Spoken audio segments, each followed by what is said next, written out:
जय हिंद दोस्तों। राहुल गांधी को 3 बड़े झटके मिले हैं। पहला तो ये कि राहुल गांधी को 2018 मानहानि मामले में अमित शाह जी के ऊपर आपत्तिजनक टिप्पणी मामले में यूपी सुल्तानपुर कोर्ट में राहुल गांधी की वॉइस सैंपल मांगने को लेकर के अर्जी दाखिल करी गई है। राहुल गांधी जो बार बार ये बात कहते हैं कि 2018 में मैंने कोई भी आपत्तिजनक टिप्पणी नहीं की थी अमित शाह जी को लेकर के, तो फिर ये वॉइस सैंपल क्यों नहीं दे रहे हैं।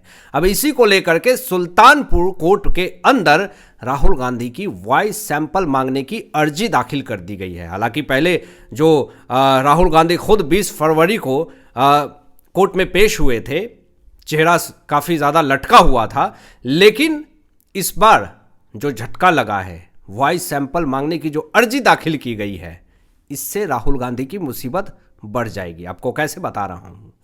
अगर अर्जी को स्वीकार कर लिया जाता है तो राहुल गांधी को फॉरेंसिक लैब जाकर के अपना वॉइस सैंपल देना पड़ेगा, और अगर वॉइस सैंपल मैच कर जाते हैं, अगर यह साबित हो जाता है कि जो 2018 में अमित शाह जी के ऊपर आपत्तिजनक जो टिप्पणी इन्होंने की थी राहुल गांधी की ही वॉइस है, समस्याएं बढ़ सकती हैं राहुल गांधी की। ये तो एक पहला झटका हुआ। दूसरा जो सबसे बड़ा झटका असम विधानसभा चुनाव को लेकर के कांग्रेस को तगड़ा झटका लगा है दोस्तों। 2026 असम विधानसभा चुनाव बड़ी आफत बन गई है कांग्रेस पार्टी के लिए। क्यों? क्योंकि इसके पहले भी बोरदोलोई से लेकर के बोरा तक तमाम जितने भी बड़े बड़े कांग्रेस पार्टी के नेता हैं वो छोड़ करके बीजेपी में शामिल हो रहे हैं। और आपको यह भी बता दूं कि असम के अंदर हेमंत का परचम लहरा रहा है। राहुल गांधी नहीं जा पाए असम के अंदर तो प्रियंका वाड्रा को भेज दिया। प्रियंका वाड्रा जैसे गई वहां पे और माहौल खराब हो गया, लोग कांग्रेस पार्टी छोड़ करके बीजेपी में शामिल होने लगे। मतलब कि असम विधानसभा चुनाव जो है वो हाथ से निकलती हुई जा रही है कांग्रेस पार्टी की। लेकिन उस बीच में चुनाव आयोग ने जो बड़ा एक्शन लिया है कांग्रेस पार्टी के ऊपर, इससे बड़ी फजीहत हो रही है राहुल गांधी की। और कैसे, मैं आपको बता रहा हूं।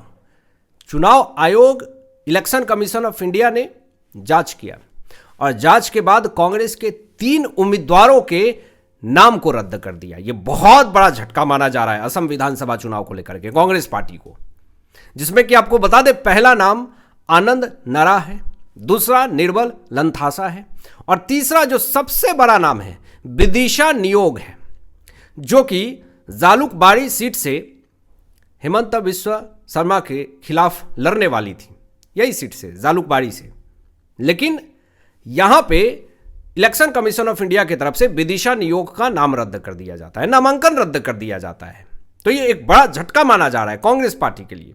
मतलब कि असम विधानसभा चुनाव बीजेपी के समर्थन में जा रही है। जिस तरह का फैन फॉलोइंग दिख रहा है हेमंत का असम के अंदर, लोग मामा मामा कर रहे हैं, लोग चूम रहे हैं। महिलाएं जो हैं, एक बड़ी तेजी से वीडियो वायरल हुई थी हेमंत को चूमते हुए, मतलब अपने खुशी को, फीलिंग्स को एक्सप्रेस करना।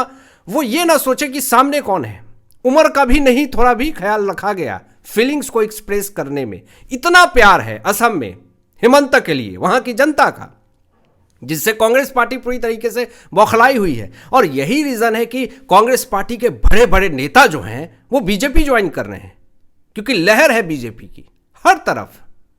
और मेजॉरिटी आप देख लीजिए कि हर एक राज्यों में बीजेपी अपनी जीत का परचम लहरा रही है। तीसरा जो सबसे बड़ा झटका कांग्रेस पार्टी को लगा है, ऐसी नौबत आ गई, मतलब कि किसी ने सोचा ही नहीं था कि ऐसा भी हो जाएगा। हाथापाई तक की नौबत आ गई, एक दूसरे पे झपट पड़े। मतलब कांग्रेस पार्टी इतना ज्यादा बौखला गई है कि वो अपनी फीलिंग्स पूरी तरीके से एक्सप्रेस कर तो देते हैं, लेकिन जब एक्सप्रेस करते हैं तो इन्हीं के ऊपर भारी पड़ जाती है, बड़ी समस्या उत्पन्न हो जाती है। मामला दोस्तों जम्मू कश्मीर विधानसभा में हुआ, बजट सत्र चल रहे थे। उम्मीद नहीं हुई थी कि ऐसा हंगामा होगा, इतना बड़ा हंगामा हो जाएगा। क्या हुआ मैं आपको बता रहा हूं। जब जम्मू कश्मीर विधानसभा में जब बजट सत्र को लेकर के चर्चा हो रही थी, पक्ष विपक्ष दोनों अपनी बातें रख रहे थे, सारे मुद्दों पे चर्चा हो रही थी, स्पीकर जी सब चीज़ों को सुन रहे थे, लेकिन अचानक हंगामा होने लगता है। चिल्लम चिल्ली होने लगता है, धक्का मुक्की होने लगती है, टेबल पीटना शुरू कर देते हैं लोग। अब मामला क्या था, सत्र शुरू होते ही कांग्रेस विधायक ने नरेंद्र मोदी जी के खिलाफ नारेबाजी शुरू कर दी। शुरुआत कांग्रेस पार्टी ही करती है और कुटा भी जाती है। तो कांग्रेस पार्टी के बड़े नेता ने पहले तो शुरू किया नरेंद्र मोदी जी के खिलाफ ऐसा ही, मतलब बौखलाहट। विधानसभा के अंदर आप बजट सत्र पे चर्चा करने आए हैं कि नरेंद्र मोदी जी मुद्दा होना चाहिए, आप बजट सत्र को लेकर के चर्चा कीजिए। क्या बजट है आपके, वो सारा सिस्टम आप बताइए, क्या विजन है, क्या गोल है, ये सब बात करें आप। लेकिन आप सम्मानित पद पे बैठे, सबको दिक्कत है नरेंद्र मोदी जी के ऊपर, सीधा कुछ बोलना न कुछ है, सीधा आप टिप्पणी देना शुरू कर दिए, खिलाफ में नारेबाजी करना शुरू कर दिए। लोगों ने पूछा कि क्या हुआ आपको, क्यों ऐसा कर रहे हैं, तो नहीं ठीक है करेंगे हम। अरे क्यों करेंगे, आप बताएंगे तो क्या है दिक्कत आपकी, नारेबाजी करना शुरू कर दिए। अब आपको बता दे कि सदन में पूरा तरीके से शोर मचना शुरू हो गया और कांग्रेस विधायक इरफान हाफिज लोन नारेबाजी करने लगते हैं। तो जवाब में भाजपा विधायक युद्धवीर सेठी ने राहुल गांधी के लिए पप्पू शब्द का इस्तेमाल कर दिया। अब पप्पू शब्द सुनते ही कांग्रेस पार्टी के नेता लोग बौखलाने लगे, खड़े हो गए टेबल पे, टेबल पीटने लगे।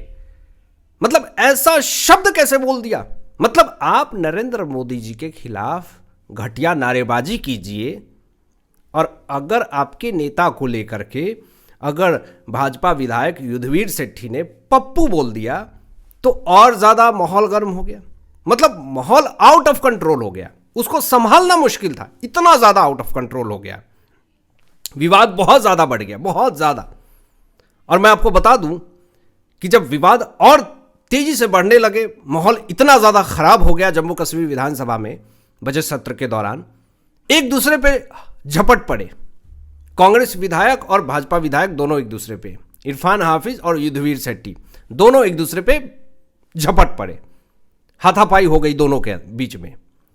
अब कांग्रेस विधायक हाफिज लोन के जितने भी समर्थक थे वो भी आ गए और जो भाजपा विधायक युद्धवीर सेठी थे उनके भाजपा समर्थक थे वो भी आ गए।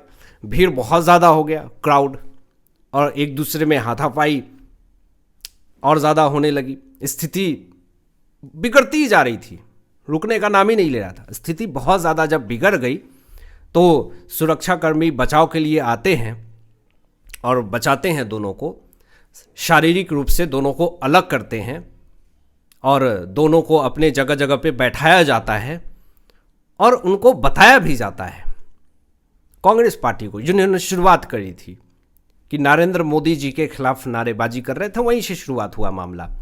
उनको बताया गया कि यहाँ पे संयम संस्कार तरीके से रहना होगा, एक दूसरे पे वार पलटवार करने से अच्छा है कि कैसे देश का विकास होगा, कैसे जम्मू कश्मीर आगे बढ़ेगा, बजट क्या है उस पर चर्चा हो।